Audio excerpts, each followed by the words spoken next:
네, 23일 오후 강원도 철원 인근에서 정체를 알 수 없는 비행체 항적이 여러 차례 군 레이더에 포착됐죠. 우리 군은 북측이 날려보낸 무인기일 가능성을 염두에 두고 경고 사격을 했는데요. 군 당국이 열상 감시 장비로 영상을 분석해본 결과 이 비행체는 북한이 띄운 대남전단 살포용 풍선인 것으로 드러났습니다. 군 관계자는 영상에 잡힌 물체는 둥근 모형으로 공중에서 터지는 장면도 포착이 된 점으로 미루어 북측의 대남전단 풍선인 것으로 보인다고 밝혔는데요.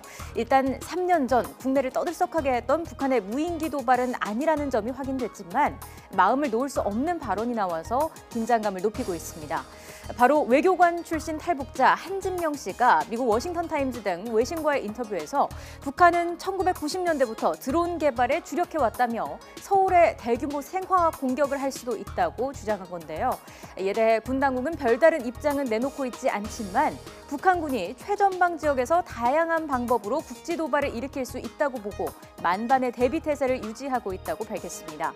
새 정부의 대화 기조에 자꾸만 찬물을 끼얹는 북한의 이딴 도발 의도는 과연 무엇일까요? 전문가들과 이야기 나눠보겠습니다.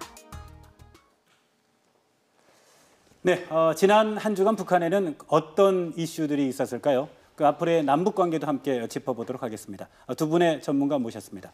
김주환 YTN 정치안보 전문기자, 고영환 전 북한 외교관 모셨습니다. 네, 반갑습니다. 어제 강원도 철원 군사분계선 MDL이라고 하죠. 그 상공으로 넘어온 그 미상의 비행체 때문에 우리 군 당국이 한때 긴장을 했었는데요.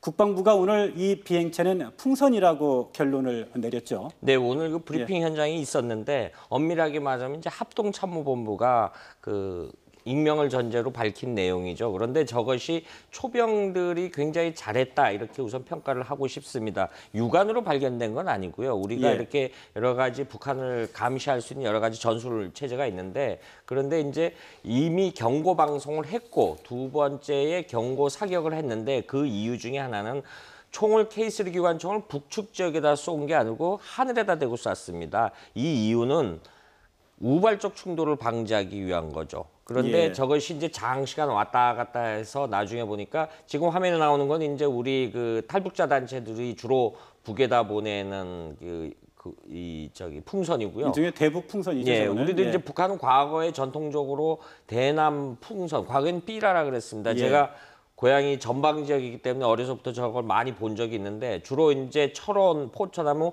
오늘 이번에 발견된 것은 바람이 동쪽으로 불었다고 그래요. 그러니까 아무래도 화천 지역이나 그 인근 어디에서 터져서 전단이 이제 흩어지는 그런 상황이 전개됐던 것 같습니다.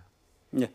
최근에 잇따른 미사일 발사 후에 이렇게 이제 긴장이 고조된 상태에서 북한이 이렇게 대남 전단용 그 풍선을 날리는 이유가 뭘까요?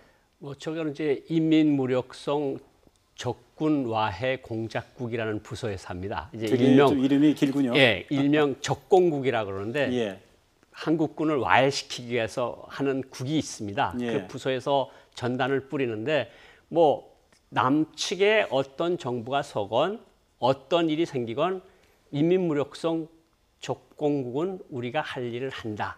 뭐 그거고 시점을 특별히 택한 건 아니고 그 밤에도 날라온 적도 있고 시내 여러 군데 떨어진 적도 있거든요. 그러니까 이번에 저걸 보면서 저는 뭘 많이 느꼈는가 하면 대낮에 환하게 은빛이 반짝반짝 할 때는 육안으로 발견할 수 있는데 저건 육안으로 먼저 발견한 것이 아니고 일단은 그 어떤 기술적 수단에 의해서 발견했고 그래서 이제 기자님께서 말씀하신 것처럼 경고 사격을 한 거 아닙니까? 참 우리 기술도 참 많이 좋아졌다는 생각이 들고 북한은 뭐라 그래도 우리는 우리 길을 간다는 그런 기존의 입장을 반복한 것이라고 그렇게 생각이 됩니다. 북한이 보통은 그 해안 근처에서 미사일 발사를 했는데요. 이번에는 그 내륙 쪽을 택했습니다.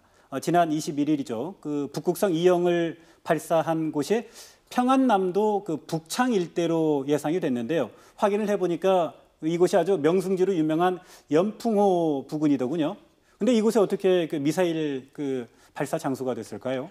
그 연풍호라고 하는 게 이제 개천군, 평안남도 개천군, 평안남도 안주시 근처에 이렇게 있는 호수인데 저게 왜 유명한가 하면 김일성이 애용하던 특각이 연풍호에 있습니다. 그리고 그 김일성이가 바람이 선선하고 예. 공기가 좋아서 내가 늘 여기 자주 온다. 그걸 제가 김일성이한테 직접 통역을 할 때 들었던 말인데 김정일이가 그거 특각을 썼고 김정은이가 그 특각을 썼거든요. 그러니까 예. 아마 김정은의 그 어떤 이동 거리를 짧혀주기 위해서 특각 주변에서 발사한 것으로 일단 그렇게 저는 추정을 하고 있습니다. 예, 그렇게 보시는군요. 북한 미사일 도발 시점도 한번 주목해 보면 그 한미 그 두 나라의 그 최근 선거 전후에 집중돼 있다 이런 그 분석이 나오는데요.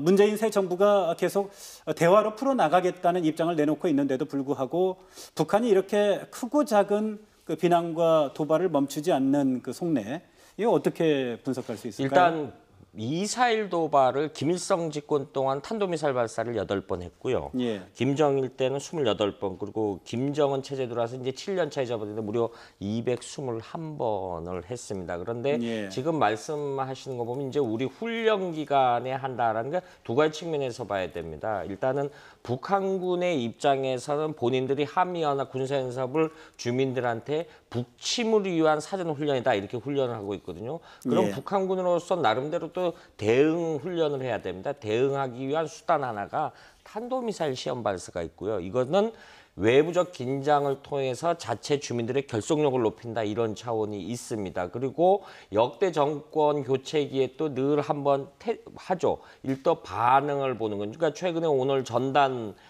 이야기라든가 국지도발성 그런데 어떻게 이 정부가 우리를 평가를 하는지 일단 나름대로 그걸 가늠자로 판단하는 것이 탄도미사일 시험 발사 이런 형태로 많이 나타나고 있죠. 예. 네, 가장 기본적으로 북한의 네, 예. 맞습니다. 북한의 미사일 도발이 이제 고도의 정치적 타이밍을 좀 보는 것 같아요. 그러니까 이제 여기다 저 기자님 말씀하신 데 제가 덧붙여 말씀을 드리면 예. 핵과 미사일 시험 발사 개발은 우리가 누가 뭐라 그러든지 중국이 뭐라 그러든지 미국이 뭐라 그러든지 우리는 제 갈 길을 간다는 가장 기본적인 스탠스가 깔려 있고 예. 그 개발을 해서 기술적 완성도를 높여가는 게 있는데 쏘는 날짜는 자기네 우리 기를 택한다고 그런 말을 예. 하지 않습니까? 날짜를 택하는 데는 분명히 정치적인 요소가 감안이 됩니다. 미국 예. 대선 전, 미국에서 무슨 국회 선거 전, 한국에서 총선이나 대선, 아니면 지금은 칼빈슨 호랑 동해에서 훈련을 하니까 이런 태기를 하는 데서는 정치적, 외교적 요소들을 감안을 해서 발사를 하는 거거든요. 그러니까 예. 자기네 기본적으로 핵과 미사일 개발은 우리 생명줄이라는 근거가 깔려 있고 태기를 하는 거는 그때그때의 정치적 효과를 가장 높일 수 있는 날짜를 선택해서 도발을 해왔다 그렇게 말씀드릴 수 있을 것 같습니다. 예. 여러 가지 이제 뭐 정치적 변수나 파장이나 이런 부분들을 고려를 하겠지만 최종적으로 날짜 태기를 하는 거는 주요 미사일의 경우에 김정은이 하겠죠. 그렇죠. 그 어느 날 그러니까 군수공업부는 군수공업부, 총참모부는 총참모부에서 여러 날짜를 하면 예. 김정은이가 봐서 이 날짜가 가장 적합하다. 그래서 제2서에 결제한 날짜의 시간에 쏘는 거죠. 그 추가로 예. 말씀인 계절적 요인도 사실은 많이 감안을 하거든요. 그러니까 북한이 그 탄도미사일 하면 지금까지 이제 이동식 말고 기존에 고정식 할 때는 이것이 액체 연료이기 때문에 이 선선하고 바람이 없는 날을 합니다. 특히 그래서 봄과 가을에 주로 했던 패턴도 없지 않아 있습니다. 예. 유엔 안보리가 오늘 새벽이죠. 그 지난 주말에 있었던 그 북한 미사일 도발에 대응하기 위한 긴급 회의를 개최를 했는데요. 대북 제재를 초강경으로 두는 것 아니냐 하는 그 예측을 했는데 어떤 결론이 나왔습니까? 일단은 그 추가 제재에 대해서 중국이 다시 한번 반대하고 나섰죠. 그런데 중요하게 봐야 되는 건 안보리에서 결의안이 나오는 건 세 가지 차원이 있습니다. 오늘 가장 낮은 단계인 언론 성명이 채택됐죠. 언론 성명은 그냥 복도에서 기자들을 상대로 종이 하나 읽는 겁니다. 아무 구속력이 없어요. 그 다음에 여기 의장 성명입니다. 역시 구속력이 없습니다. 그러니까 가장 구속력을 가진 거는 이제 안보리 결의안 채택인데 이 부분이 채택되기가 이게 쉽지 않다라는 것이 중국이 다시 어느 면에서 오늘 행동을 보면서 다시 북한은 어느 정도 다시 감싸고 나서는 거 아니냐 이런 의심을 다시 한번 할 수 있다 이렇게 볼 수 있는 거죠. 네, 지금 김주환 기자가 얘기를 했습니다만 그 지난달 초에 있었던 트럼프 시진핑 회담 이후에 그 대북 제재를 강조하던 중국의 분위기가 왜 바뀌게 됐을까요? 지금 그 유엔 안보리에서 크게 이제 두 가지 기류가 있습니다. 그러니까 첫째는 이제까지 많은 도발들을 올해 들어와서 8번씩이나 했는데 예. 이걸 그냥 둘 거냐 하는 기류가 하나 있고 또 한 가지 기류는 정말 6차 핵실험이나 ICBM을 쏠 때는 그럼 무슨 제재를 가할 것이냐. 그러니까 아껴둬, 뭐 쉬운 말로 말하면 아껴둬야 된다는 두 가지 기류가 있는데 중국의 기본적인 입장은 이제까지 제재를 하면서도 북한하고 대화를 하라. 미국하고 대화를 하라는 게 기본적인 입장입니다. 이게 예. 특별히 요새 와서 특별히 달라졌다고 저는 생각지 않고요. 이것이 기본적으로 지금 유엔 안보리 성명이 나오고 어떤 의장 성명이 전에 그 어떤 성명이 나와서 이야기가 되는 과정에 물어봤는데 이제 대화를 해야 된다니까 그것이 탁 튀어나온 것처럼 보이는데 저는 중국이 기본적인 입장이 제재를 하되 대화를 통해서 문제를 해결하자는 기본 입장에서는 변함이 없고 이것이 어떤 환경에 따라서 조금씩 대화가 좀 부각됐다가 제재가 부각됐다가 이런 양태를 나타내고 있다 이런 생각을 합니다. 네. 아닌 게 아니라 이와 관련해서 류제이 유엔 주재 중국 대사가 이런 이야기를 했습니다. 현재 상황에서 북한과 대화 못할 이유가 없다. 정치적인 의지에 달려 있다. 대화를 통해서만 북한 문제를 해결할 수 있다. 이런 이야기를 했는데요. 이 이야기는 유엔 안보리 긴급회의 직후에 했다고 하더군요. 예. 지금 그 발언의 이제 맥락을 보면요.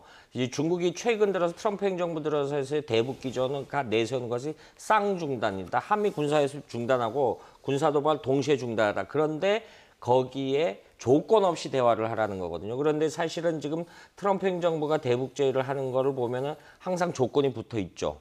뭐뭐 하지 않는 한 이런 조건인데 이 조건을 배제한 상태에서 양측이 대화에 나서라라는 입장을 거듭해서 반복하고 있는 상황이고 그 연장선상에서 오늘 이제 그 발언도 나왔다 이렇게 볼 수 있는 거죠. 네, 북한 관련 이슈 김주환 YTN 전문 기자 그리고 고유한 전 북한 외교관과 함께했습니다.